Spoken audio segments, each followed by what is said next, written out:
మీరు ఇక్కడ చూసినట్టయితే ఈ ఫోటోలో రేవంత్ రెడ్డి గారి దంపతులు, ముఖ్యమంత్రి గారి దంపతులు, ఉత్తమ్ కుమార్ రెడ్డి గారు, కోమటిరెడ్డి వెంకటరెడ్డి గారు వీళ్ళేమో పైన కూర్చున్నారు.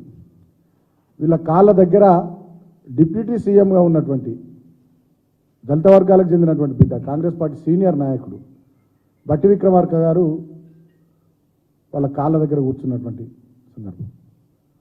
అదేవిధంగా బలహీన వర్గాలకు చెందినటువంటి మంత్రి కొండా సురేఖ గారు, దేవాదాయ శాఖ మంత్రి, వారు కూడా వీళ్ళ కాళ్ళ దగ్గర, వీళ్ళేమో పైన కూర్చుంటారు. రేవంత్ రెడ్డి దంపతులు, కోమటిరెడ్డి వెంకటరెడ్డి గారు, ఉత్తమ్ కుమార్ రెడ్డి గారు బలహీన వర్గాలకు చెందినటువంటి కొండా సురేఖను వాళ్ళ కాళ్ళ దగ్గర కూర్చుండబెట్టుకుంటారు. దళిత వర్గానికి సంబంధించినటువంటి బట్టి విక్రమార్క గారిని వాళ్ళ కాళ్ళ దగ్గర కూర్చుండబెట్టుకుని వల్ల యావత్ దళిత జాతిని, బడుగు బలహీన వర్గాలకు సంబంధించినటువంటి బీసీ జాతిని అవమానించారు. వెంటనే ఇవాళ నేను ముఖ్యమంత్రిని కోరుతా ఉన్నా,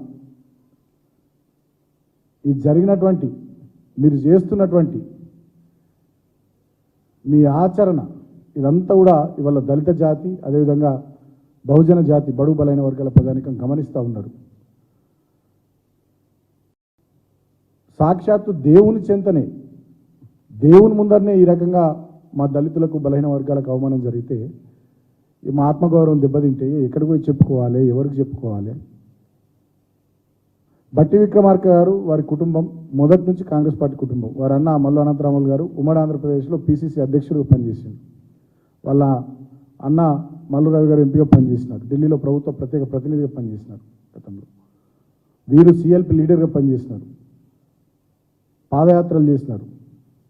ఈయన మధ్యలో వచ్చినటువంటి కాంగ్రెస్ వాది కాదు, మొదటి నుంచి కుటుంబం అంతా కాంగ్రెస్ పార్టీ కుటుంబం. ఈ ఫోటోలో కనబడుతున్నటువంటి అందరికన్నా సీనియర్ నాయకుడు బట్టి విక్రమార్క గారు. ఈ ఫోటోలో కనబడుతున్నటువంటి వాళ్ళందరికన్నా సీనియర్ నాయకుడు బట్టి విక్రమార్క గారు. అలాంటి బట్టి విక్రమార్క గారిని ఇలా అవమానించడం అంటే డెఫినెట్గా ఇది కులం కోణంలోనే జరిగింది తప్ప ఇంకోటి కాదు.